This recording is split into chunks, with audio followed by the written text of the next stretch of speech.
Hello, thank you for clicking on this video. My name is Dale. This channel is DLJ from PA and I focus on reselling content. Today's video is a Thrift Thursday video.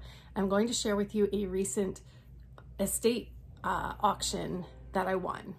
Do any of you feel kind of creepy about acquiring other people's estate items? Like, I feel bad. I'm conflicted. So my total with the buyer's premium and sales tax ended up being $80.11. So everything that I'm going to show you here, I got for $80.11. So I ended up winning 4 different bids, and I'm going to tell you about them and show you the pictures that I had to go on because it was all in online sale. But then I'll show you some of the actual items because there were some hidden treasures in there. So the first lot that I won was for $4.25, and it was basically like the top of a set of bookcases. So it had like random stuff on there, but I saw these little elephant statues that kind of caught my eye, and that was why I decided to bid on that lot. The next lot I won for $1, and it's going to be my most profitable lot. So I'm going to save that for the end when I show you everything because it's unbelievable that I got this lot for $1. And then after I won those 2 lots, I was kind of like, okay, am I seriously driving for $6? So I started to bid up for some of the other lots that I was interested in. I had been bidding on some books that were like reference books that I thought would have done well reselling, but I decided to let those go, mainly because of the weight of those items and picking them up and then having to ship them. I just thought, I don't know if I really want to mess with them. So those were what I passed on. But the next lot that I won was for $15.01. And it was basically described as hats, coats, and a fur stole. So I saw like a cowboy style hat that piqued my interest. And then I looked through the coats and thought, okay, those will do well. But again, I was pleasantly surprised by the things I found in this lot. And then the last one I really ended up bidding up for it. Well, and I will say too, I had been bidding on all of the upper cabinets in the kitchen, which had a lot of Pyrex, and this estate, they must have been travelers because there were some really cool mugs that were like animals and different things, but there were some goodies in there. I was winning it with a $14 bid with about 5 minutes to go, and then the bidding started and it ended up going for $70. So that was the first lot that I was bidding on, and I thought, I can't bid on this $70 lot. I just couldn't do it. So I let that one go. But then the last one that I won was for $45.45. And it was basically a lot of sports equipment, and then had some like stuffed animals and these Muppets that caught my attention. And I couldn't really tell what they were, but I was able to sort of look them up online and thought, yeah, I think that they'll sell for a decent profit too. So stay tuned, especially you'll want to stay till the end.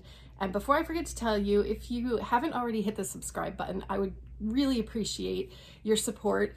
Click the subscribe button, click the alert button. You'll be notified when I post new content, which is typically Mondays for my what sold for the week videos, and then Thursdays with some kind of thrifting video like this. And hit the thumbs up if you're enjoying this. So let's take a look at all of those goodies. Okay, these are the items that I kept from the first lot that I told you about. So no huge home runs, but again, I'm only trying to recover $4.25 here. So we have a master lock. Oh, I also had these Memorex CD recordable discs, a Lauryn Hill CD. These are they coasters? But yes, as I said, I believe these individuals were travelers, so there were some touristy type items. There is this cute elephant. It's heavy too. Made in Kenya. Cute egg with the trees and the elephant. There is a heavy duty battery, some flashlights, some power strips. I believe there was, yes, a remote control. Never know if they're gonna do well, right? And these are like marble bookends. And where are my elephants? Oh, see, here are the elephant statues that caught my eye too. So I don't think there's any markings on them, but they're just super cute. There was a set of them. Here's the little guy. And I believe there was a medium-sized one somewhere in there too.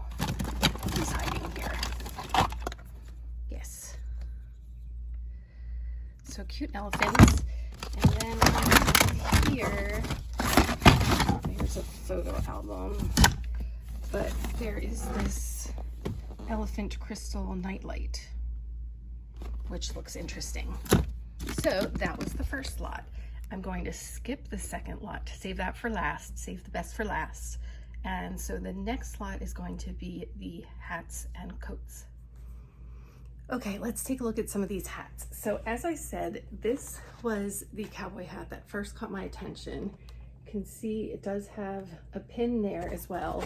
It is a genuine Stetson hat, and it's 4X, which I have since discovered indicates the quality, and some go as high as 50 to 100X. So 4X is kind of low, but I believe I have this listed. I'll just pop it up here. You can see what I have it listed for. So that was one hat. Then there was a whole bunch of, they're like country clubs type hats. I do not know what this logo is. I'm still trying to figure that out. This one has a DuPont Country Club. We have it in red and blue. And this is made in the USA. So I believe I have this one listed. I think I still have to get the red one listed. And I was just looking this one up to decide what to do with it. And it's the same brand. So it just has this band on it for another golf club. But wait until you see what was under them. So that was really all that I could see in the listing. I couldn't even see that there were baseball caps below those hats. So I'm not familiar with this one. I have to look that up. Here is the tag inside, and there's what the back looks like. But this, a nice, I believe this is maybe vintage Philadelphia Phillies hat in very nice shape. And the reason I say it's vintage is this logo has changed. So that is an older style logo. Then we have a 1992 NCAA Final Four, Twin Cities. There's the back, and another made in the USA. This one is another one I'm still trying to figure out the logo. I haven't been able to, Google Lens hasn't been able to help me. I don't know what that is. There's the tag for that one, just a snapback. But then these two I was very excited about. This is a vintage Masters hat that has like a suede brim. So it is, you can see, exclusively for the Masters. There's the back. It has a nice brass, thing on it with a logo. See that? And then this corduroy Eagles hat. E-A-G-L-E-S, Eagles. And has the snapback, and I believe, was this one marked? No, I think the Phillies one was marked auto. Does that mean anything? I'm still learning. I appreciate any help. And this one is a New Era hat. So that was exciting to find those hats underneath the cowboy hat that piqued my interest. And this lot also had coats in it. So next we're gonna look at the coats. Okay, so in the coats, we also had a pair of ski pants, black men's bib ski pants, and it says men's extra large. I don't think these are extra large. I don't know. Here's the tag on this like windbreaker type coat. Okay. We have, this looks like maybe it's a girl's size large. Adidas is actually the correct pronunciation according to Bob Buys. In any event, here is the coat. Next, we have a Nike coat. I believe this is a women's. It's really nice. And it's a full zip, size XL. And it says 16 to 18. So maybe this was another girl's coat. Then we have this leather coat with a faux fur, I hope it's faux fur, trim. Let me see if there's a brand anywhere. No, it does say genuine leather. The trim is genuine fox fur. Can I even sell that? Oh no.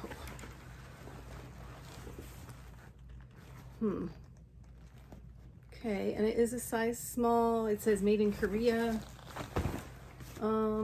But I don't know what brand it is. It does look like it has a little bit of damage right there, seam. So I don't know about that one. Here is, I believe, another probably girls, yeah, Land's End.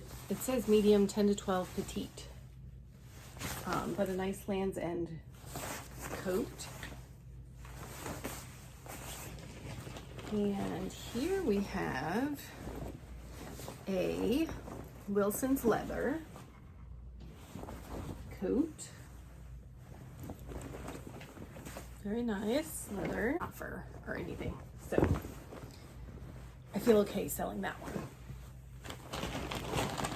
Now we have this. Oh, it's just Jordache. So I just thought this was definitely vintage. I do not think Jordache made any kind of genuine fur. I can't describe what this feels like. I hope there's a tag. This, ooh, look at these tags. These are definitely vintage. What does it say? Face 100% acrylic. Back 100% olefin. Cotton acetate. It's a size 15-16. Let's see, will it fit me?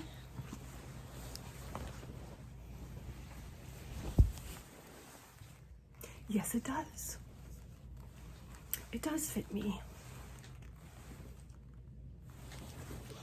And last in this lot is this fur stole, which is definitely real. I don't know anything about fur stoles. It has these things on the end. I don't know what kind of fur it is. Sad. I'm really hot. Okay, so the hat and coat lot again was $15. Then I paid up for this next lot, which was a sports and assorted items lot. First we have 2 5-pound weights. They feel heavier than 5 pounds. I think I'm really out of shape. We have a bunch of tennis rackets, and I've done a little bit of research, and I'll tell you what I plan to list them for. We have this McGregor vintage wooden racket, which I will try listing for $18. This Prince Jr., which I plan to list for $23. See, Prince Jr. Can you see the P on it? See?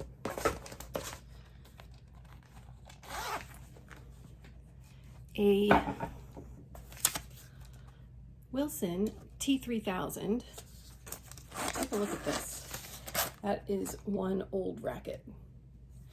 And this one I will list for $18.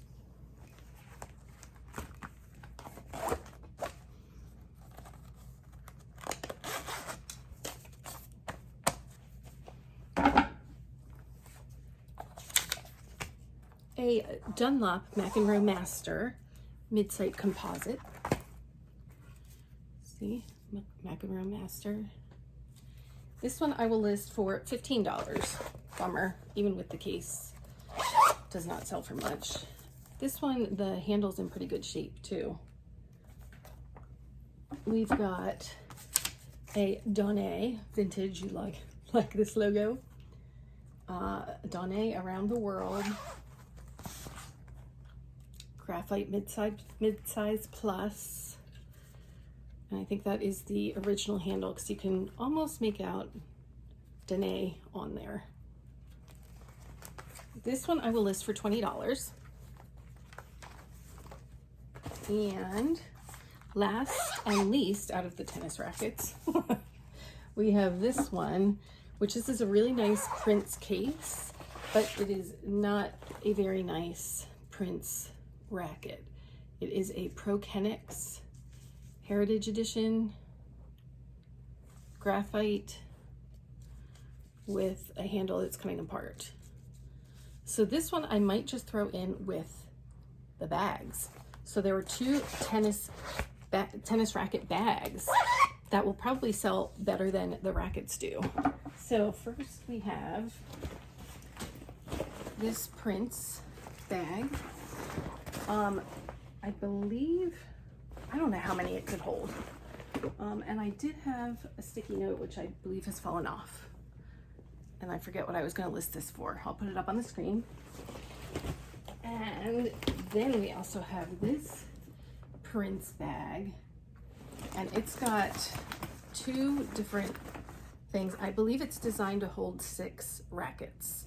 So this one might go for about 50. I'm thinking maybe 30. I don't know, I'll put them up. There's more. Realized I forgot to put my light on. Here's an item that I'm having trouble deciding, do I sell it or not? It is a very nice Louisville Slugger. The gentleman whose estate this was worked for DuPont. And so it has his name here and talks about best wishes from this staff, and the staff has signed it. I've done a little bit of digging and I've located his daughter on Facebook. It would be creepy for me to reach out to her though, so kind of stuck. I don't know what to do with this racket, with this bat. Okay, we're gonna rip through some highlights of the rest of the stuff in this lot. So there is a pair of size 10 women's shoes. They look to be brand new. I'll put up a comp for them.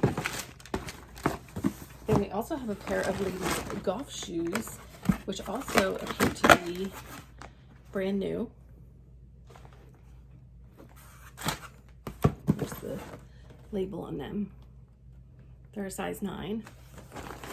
And autographed DuPont Jeff Gordon car. There are a bunch of Beanie Babies, some jump rope, bungee cords, Beanie Babies, more Beanie Babies. Hang on. And last from this lot is a ceramic Kermit and Miss Piggy. And again, I couldn't tell from the pictures what they were. It is hollow here, but there's nothing on the top to make it a bank. So I think that these were clay that you got to paint yourself at one of those like cute little studios. And so I think that these were hand painted by the person and they decided not to make it a bank. So same thing with Miss Piggy. She's got the hole in the bottom, but no hole at her head. And I've seen these posted but painted differently. So that's why I think that they were at one of those paint your own kinds of places. So last but not least, we're moving on to my $1 lot. So this last lot that I paid $1 for had a video camera and a slide projector. And the video camera is in this nice case for a VHS tape to go in. This doesn't sell for too much, but I do have it listed. What I was more interested in was this item. It is a Kodak, and it is the Ectograph 3 projector. And there is a set of slides in there, again, from DuPont. They're actually like product slides. So I don't know if those would sell or if I should even sell them. I kind of feel weird about that. But I fully tested this. It works. It has a lens with it. It has the remote clicker with it. And it totally took me back that smell that comes from the slide projectors. And this is going to be my moneymaker out of the whole lot. I'm going to do a Joey Bada Bing. Boop. That probably wasn't enough energy, was it? Boop. And then I also got a whole bunch of records in this slot. I'll throw up some of the comps from some of those records that I have to list. So that is my estate haul. What do you think about everything? I forgot to film a conclusion to the video, so thank you for being here. Don't forget to subscribe and like this video, and have a fantastic day.